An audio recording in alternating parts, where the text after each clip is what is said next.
Form సాగుతో రైతుల జీవితాల్లో వెలుగులు నిండాయని, రాబోయే రోజుల్లో ఆయిల్ ఫామ్ సాగులో దక్షిణ భారతదేశంలోనే అగ్రస్థానంలో సిద్దిపేట నిలుస్తోందని మాజీ మంత్రి హరీష్ రావు అన్నారు.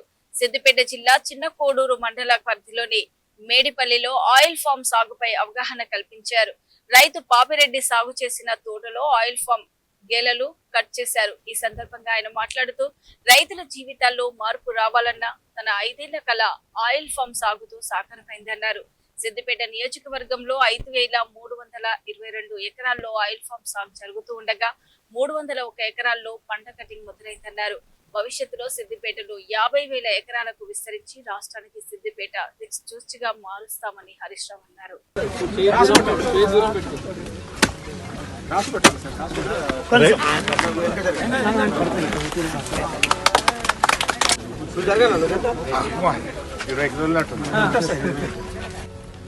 దీంట్లో కూడా ఆయిల్ నట్ ఆయిల్ లోపల కాస్ట్లీ ఉంటుంది, కాస్మెటిక్స్ వాడతారు.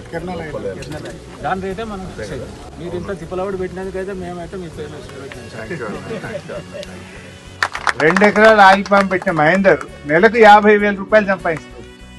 అంటే మరి వరి పెడితే మహేందర్కు ఏడాదికి 50,000 వస్తుండే, కానీ ఆయిల్ పామ్ పెడితే నెలకు 2,50,000 రూపాయలు సంపాదిస్తుంది.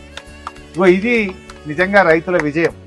ఈ సందర్భంగా ఆయిల్ పామ్ పెట్టి మహేందర్ లాగా, మా పాపిరెడ్డి గారి లాగా అద్భుతమైన పంటను తీసి మంచి ఆదాయాన్ని పొందుతున్నటువంటి ఆయిల్ పామ్ రైతులందరికీ నా శుభాకాంక్షలు, నా హృదయపూర్వక అభినందనలు.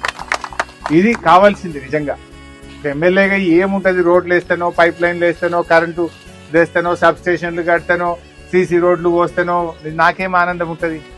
ఇది గొప్ప మార్పు. ఇప్పుడు మా పాపిరెడ్డి అన్న ఏం చెప్పిండు, 26 లక్షలు పడ్డాయి నా బ్యాంకులో అన్నాడు. 26 లక్షలు పడ్డాయి నాకు, 10 ఎకరాలు పెట్టినా ఈ ఏడాది అర్థంలో 26 లక్షల రూపాయలు నా బ్యాంకులో పడ్డాయి, పక్కపొంట ఇంకా 30 ఎకరాలు పెడతా అంటూ.